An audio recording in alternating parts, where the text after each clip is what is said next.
right from the beginning, even when we were still in the student movement in the 1960s, we told Ugandans that political leadership is like medical work. Please don't try to go into leadership if you don't have a medical analysis of your society. Like a doctor looks at a patient and says, looking at the symptoms and so on, he does a diagnosis and says, I think this person is suffering from malaria. And when he does that, then he makes a prescription that since it is malaria, the answer is this and that and that and that. If he gets a wrong diagnosis, the patient will die. And this is what has been happening not only in Africa, but in many parts of the world. Writing in all the documents that there are 4 sectors where you can do this. Sector number 1, agriculture. Stop working. You, the Bakedi, you have got a tribe here who distort Runyankore, but I like the way they distort it. These are called Bagwere. Bagwere, they speak Runyankore in a distorted way, but I can hear everything. Those Bagwere, they say, Okora Echida Chonka, working only for the stomach. We told you, with agriculture, stop working for the stomach only. Work for the stomach, but also for the pocket. Everybody. And do so with a chibaro.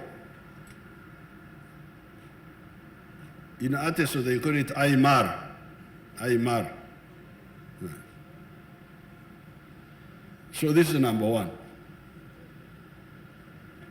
Number 2, the second sector are the factories, industries, like this one here. Processing what is produced by agriculture, processing minerals, processing forest products,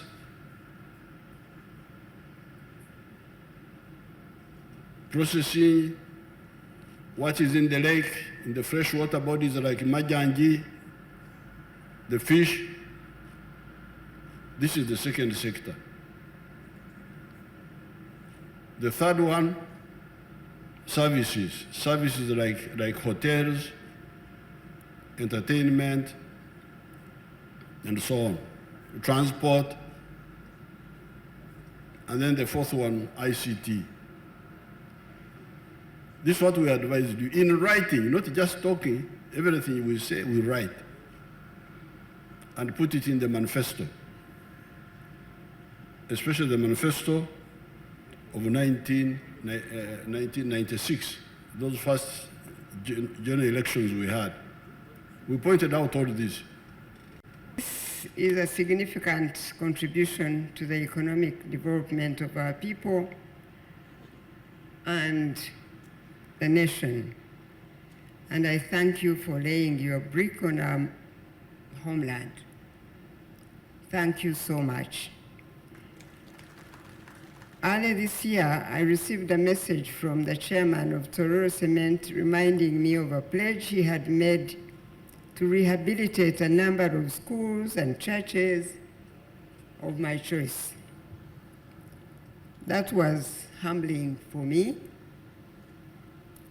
And I subsequently met the young man I call my son, Anish, who moved swiftly, and as we speak now, they are doing a lot of good work all across this country.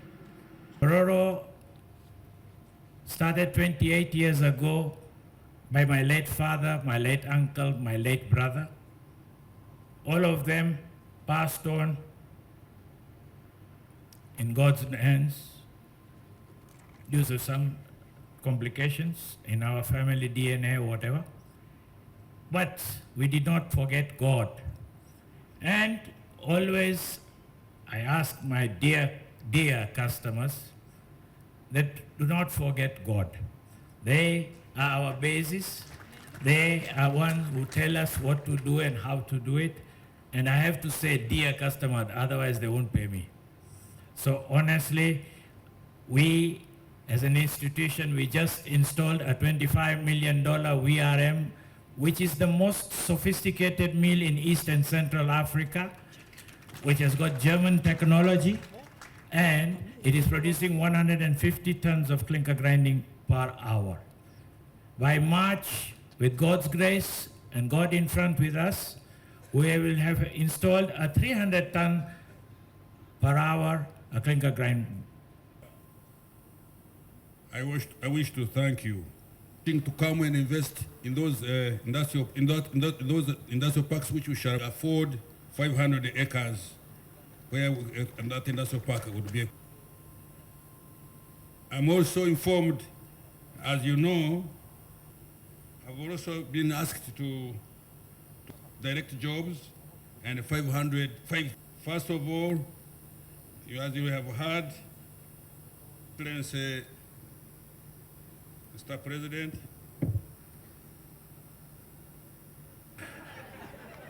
so legacy.